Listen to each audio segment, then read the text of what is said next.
So how was it resolved? Eventually, because of their advocacy, because of the work that they did throughout the 1980s and 90s, right, that they advocated for themselves with the support of allies in the United States and also from their country of origin, that they were able to achieve a permanent legal status.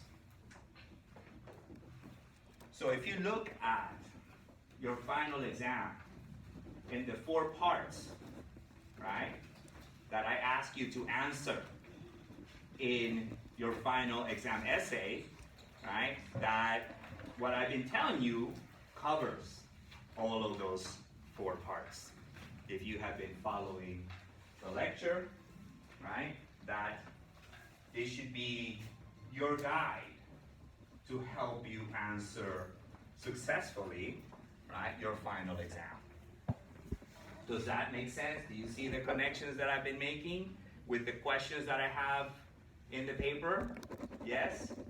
Because if you're not clear, ask now, because I won't be able to answer later. Yes?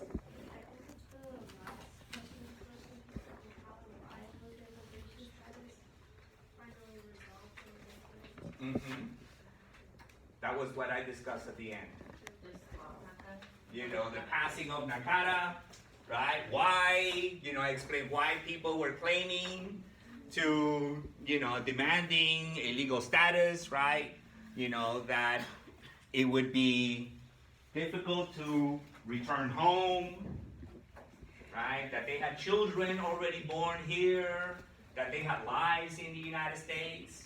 The countries of origin were saying, hey, you know, if you send them back, we're going to have a hard time reintegrating them because we're already having a hard time rebuilding after a war, right? So these were all of the reasons why eventually a decision was reached, right, by Congress to say, yes, the most sort of sensible solution is to grant them a permanent status. That is what Congress came to conclude, right, for these particular group of Central Americans, right? So it did not include people who came from Honduras or people who came from Costa Rica. It only included people who came from these 3 countries. Yeah. So all the people from those countries got that permit. Who came within this time frame? Yes. They all got a legal status.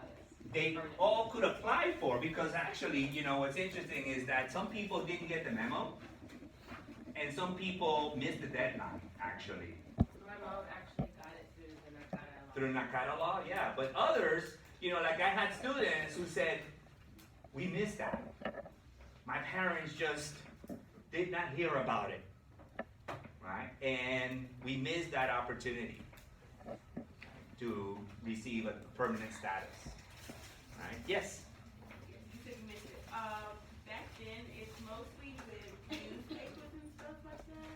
Yeah, You right. got the information? Yeah, so mainly it was radio, right? Radio, TV, newspapers, right? But again, it depends on the person whether they actually understand what is it that they're hearing in the news, right?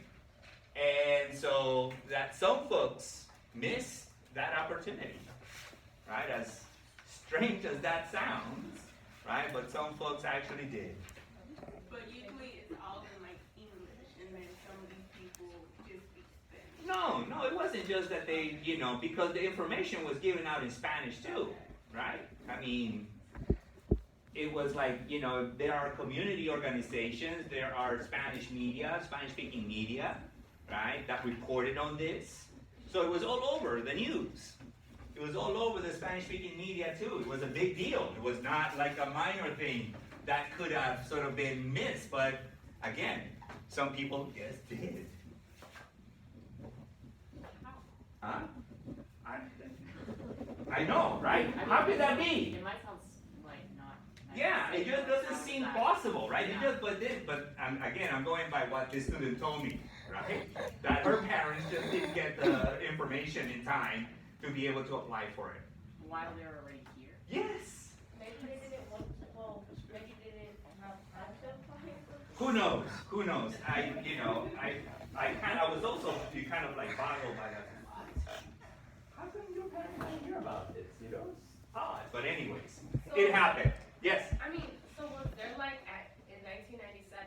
Was that the only year that they could apply for it? Like, if someone wanted to. There apply is, for it so now- there's a window, right? Oh. They say you have a year to apply for this. Oh damn. And so they say, okay, you have this time frame to do it.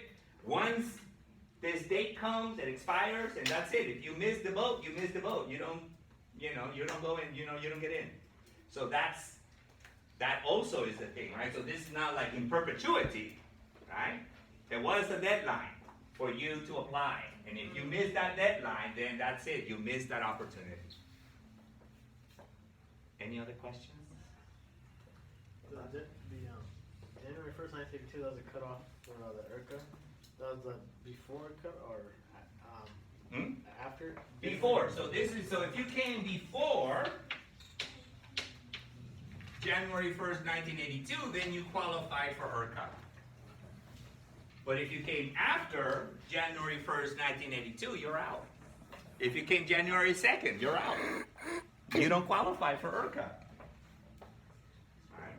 So that was the cutoff date.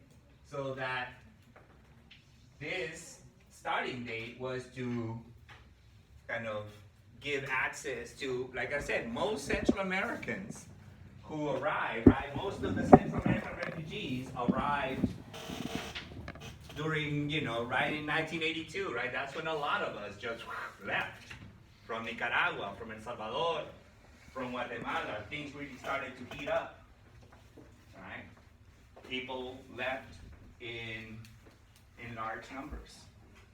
You said yourself you took off on May Yeah. 1982, so you went with the Well, actually, we qualified for something else before that. So I became a permanent legal resident before this. So I did not have to apply through NACARA. Right? So, but through family. So we were able to get it through family instead, as opposed to NACARA. Because if you remember in the beginning, I mentioned that I had family already in the United States. That's why we came to San Francisco. That's why my family decided not to go to Miami. Instead, we came to San Francisco, which I thank my lucky stars for having come to San Francisco and not have gone to Miami. Right? Any other questions?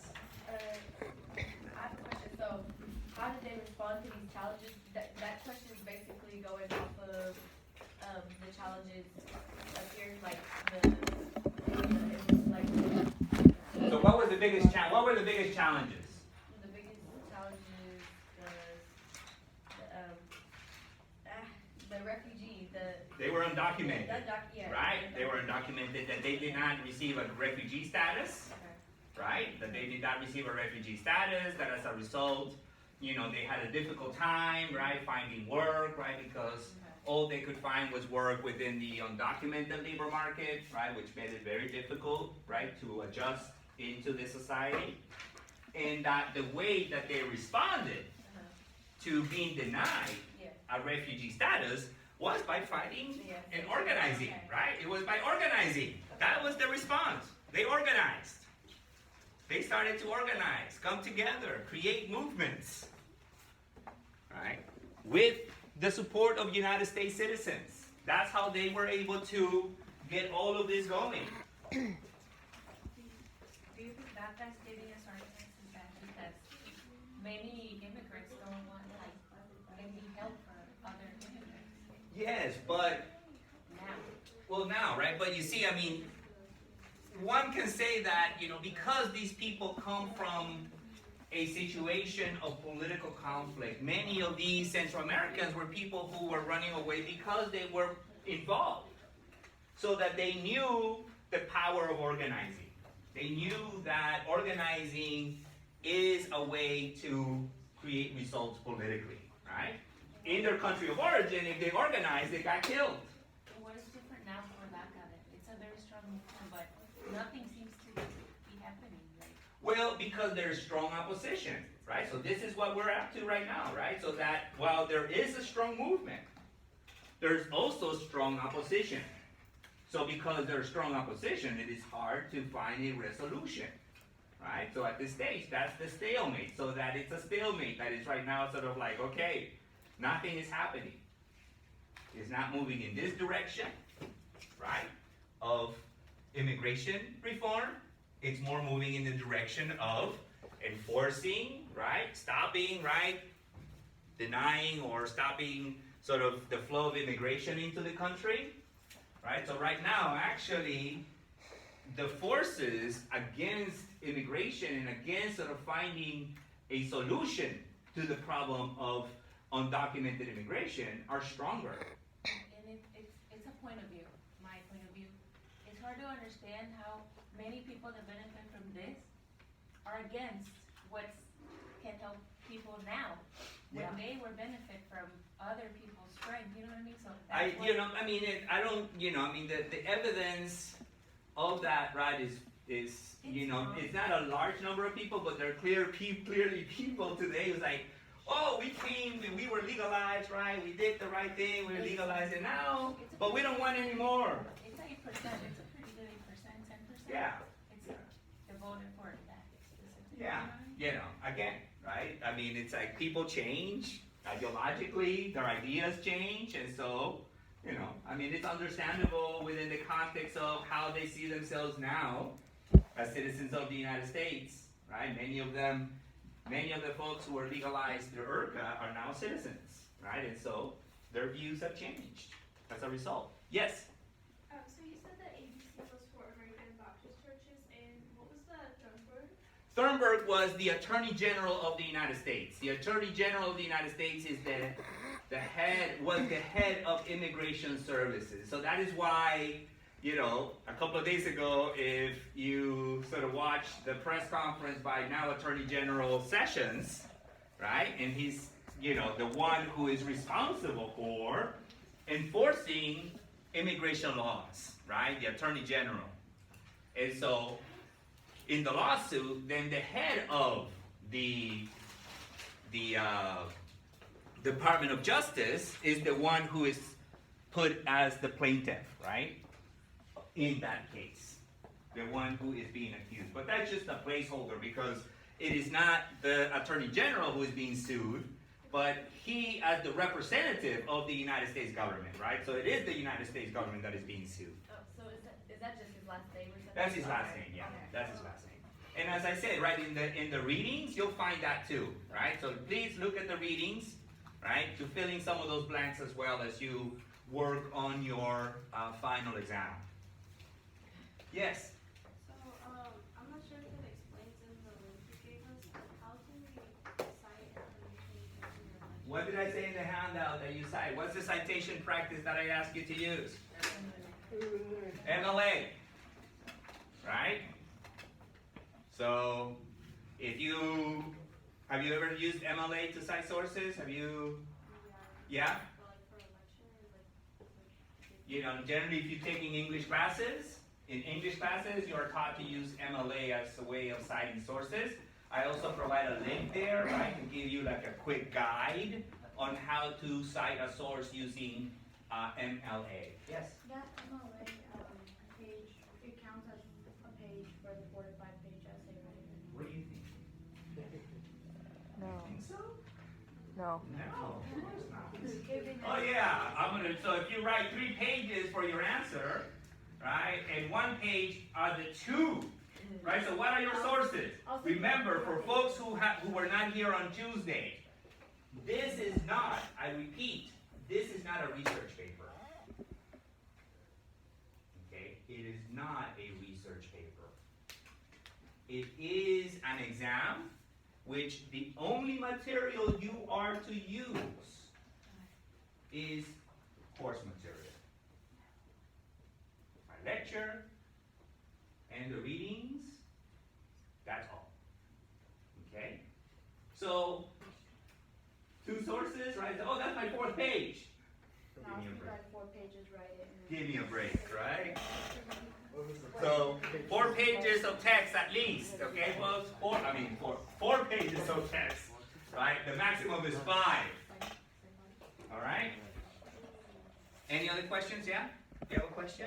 Full page sources don't count. Yeah. So your sources don't count, okay? So So you know how, okay, so you know how in MLA, there's a works cited sheet at the end of the paper? Yes. That, Does not constitute, no, I'm not gonna ask you that. Because you also said, you said bibliography, so that's another page with, where we can. that's the bibliography is the You same mean as the works cited. That's another name for works cited, a bibliography. It's because in English, we did a bibliography with abstracts. Oh, that's a different, I know, but that's we an did a annotated MLA. bibliography. Exactly, so Yeah. we did that and we did the MLA style essay. Yeah, but with we works were- cited page. Some were confused, yes. Yeah. So works cited, it's that's it. Yeah, so what you're talking, that's an annotated bibliography, Yeah. where you have like a small, a short description of the source, but you're not expected to do that. Good, okay. Just your works That cited was a page. confusion. I should have been more clear about that in my explanation, right, in the handout. So any other questions? Can't do more than, you said no more than 5 pages? No more than 5 pages, folks. Okay, so don't try to be too lengthy as well, right? So this is, this is a very simple exercise. So don't make it too complicated for yourself, right? Get to the answers, right? Answer the questions. Again, right? I would have given you this same exam in class on Thursday, but instead, to avoid sort of having you suffer through 2 hours of just like, writing, right? Which, it's just crazy, right? I am sort of giving it to you so that you can take it home, you can type it up, right? And do a better job, because you're gonna have all of the sources in front of you for you to be able to answer each of the 4 questions. So, each question, right, is worth 25 points for a total of 100 points. Yes? So are we just dropping off that final? So on Thursday, once again, on Thursday, all we will be doing is you will come with your paper in hand. Remember, no emails. Bring your paper. I will only accept the papers that you bring to me on Thursday, okay? And on that day, we'll spend no more than 15 minutes, because I'll call your name, right? And I'll come and I'll check you off, so that I have a good account as well of who turned in their work, right? Because we're going into the summer and we're all gonna disappear. I'm gonna disappear. I'm gonna be gone, okay? Literally, without internet, nothing, right? I disconnect. I go to a small farm and just with no internet, right? And just don't think about this job for the whole summer. Yes? Okay, so hold on before you go. So good question, right? So what's happening on Tuesday? On Tuesday then, because now we're done, right? So I want you to spend Tuesday working on your final, okay? So no class on Tuesday, all right? No class until your friend who just left, right? No class on Tuesday, all right? So focus on finishing and